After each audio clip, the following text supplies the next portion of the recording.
सास को हुआ अपनी भूल का एहसास। राधा जी एक आम मध्य वर्गीय परिवार की मुखिया थी।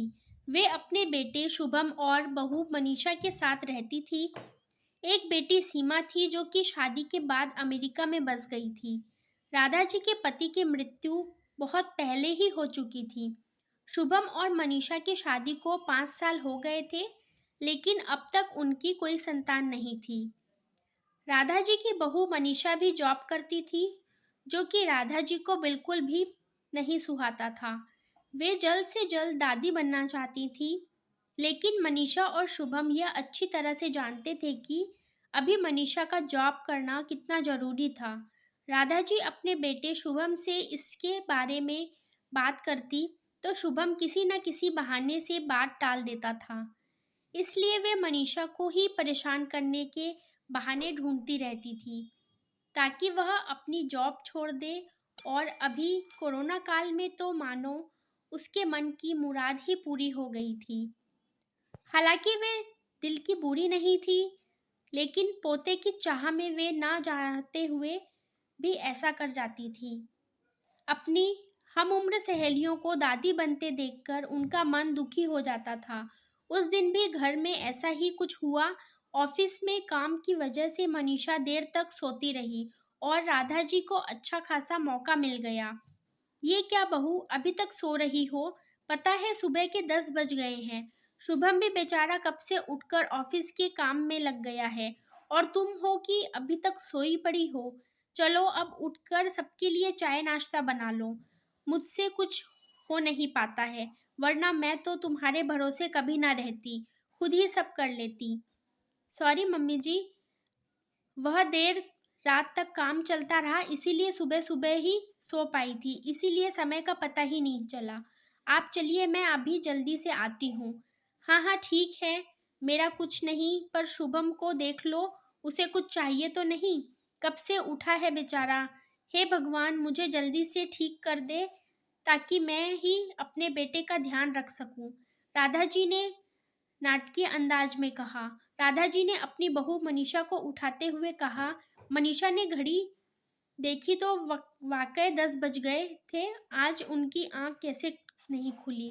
वह जल्दी जल्दी अपने काम निपटाकर हॉल में आई तो शुभम अपने लैपटॉप के साथ ऑफिस के काम कर रहा था।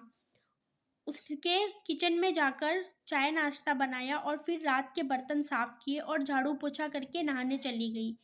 दरअसल कोरोना वायरस की बढ़ती बीमारी की वजह से शहर में पूरी तरह लॉकडाउन किया गया था, इसीलिए काम वाली बाई भी नहीं आ रही थी। मनीषा खुद एक इंटरनेशनल कंपनी में काम करती थी। उसका ऑफिस टाइम निश्चित नहीं होता था। अधिकतर उसे रात में देर तक काम करना होता था। कल भी उसका काम देर तक चलता रहा, इसलिए वह देर तक सोती रही। मनीषा नहाकर आई तो देखा कि उसकी सास अपने कमरे में अपनी सहेली से फोन पर बात कर रही थी। बातचीत में अपना नाम सुनकर मनीषा सास की बात सुनने लगी। अरे शारदा, तुम भी अपनी बहू को ज्यादा सर पे मत बैठाओ। बहू को ज्यादा उड़ने दोगी तो कल को अपनी नौकरी के चक्कर में वह तुम्हें ही घर की नौकरानी बनाकर छोड़ेगी। मैं तो भाई शुरू से ही मनीषा के नौकरी करने के खिलाफ थी। अब करे नौकरी शौक से, पर साथ साथ घर के काम भी करे। मैं तो बदन दर्द का बहाना बनाकर बैठ जाती हूँ, नहीं तो सारे काम का बोझ मेरे सर पर आ गिरता। मैं कोई मुफ्त की नौकरानी थोड़े ही हूँ। मैं तो कहती हूँ तुम भी यही किया करो। सास की बात सुनकर मनीषा की आंखों में आंसू आ गए। वह जिस सास को बीमार समझकर उनकी दिन रात सेवा करती है, उन्हें एक गिलास तक उठाने नहीं देती है, सारा दिन घर का और रात को ऑफिस का काम करके थकान से चूर होकर फिर उफ तक नहीं करती, उसका यह फल मिला है उसे। माना वे मेरी नौकरी के खिलाफ है, मगर यदि घर की किस्त नहीं होती तो वह भी कभी नौकरी नहीं करती। शुभम का बोझ कम करने के लिए ही तो वह नौकरी कर रही थी। खैर, अभी के मुश्किल समय में वह सास से किसी भी बात पर बहस नहीं करना चाहती थी, जिससे घर का माहौल खराब हो।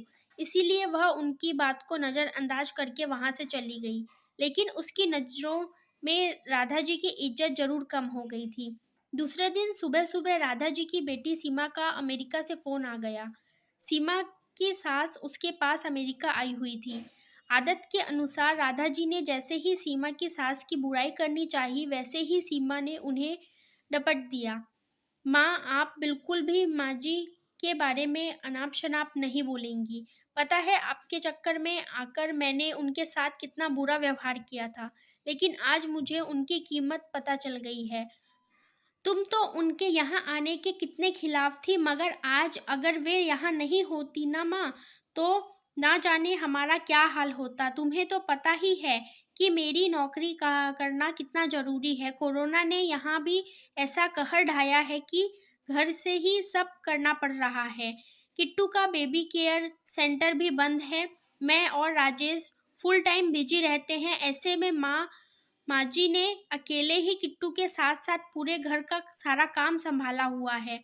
मुझे कुछ भी नहीं करने देती है। अगर वे नहीं होती तो माँ हमारा क्या होता, यह सोचकर ही रोंगटे खड़े हो जाते हैं।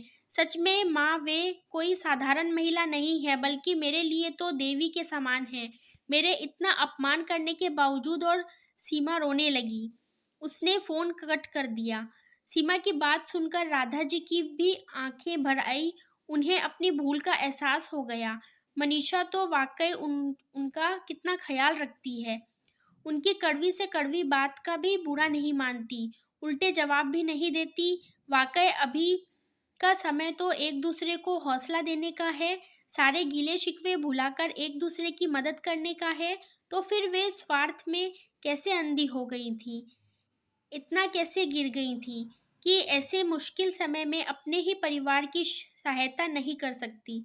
उन्होंने उसी समय मनीषा को बुलाकर उसके सिर पर प्यार से हाथ फेरते हुए कहा, मनीषा, आज से घर के कामों की आधी जिम्मेदारी मेरी रहेगी। मैंने आज तक तुम्हें जो भी कहा है और किया, उसके लिए सॉरी। चलो अब तुम जाकर आराम करो, खाना मैं बना लूंगी। इधर सास का बदला हुआ रूप देखकर मनीषा की भी आंखों में खुशी के आंसू आ गए, और अभी सास के प्रति उसके मन में फिर से पहले वाला सम्मान वापस आ गया था। शायद हमारे जीवन में मुश्किल समय आता ही इसीलिए है कि हमें एक दूसरे की अहमियत का पता चले। अपनी गलतियों का एहसास होने और आगे बढ़कर माफ़ी मांगने से वाकई इंसान छोटा नहीं बल्कि बहुत बड़ा हो जाता है, राधा जी की तरह। तो ये कहानी कैसी लगी मुझे कमेंट करके ज़रूर बताइएगा, और वीडियो को लाइक और चैनल को सब्सक्राइब कर दीजिएगा।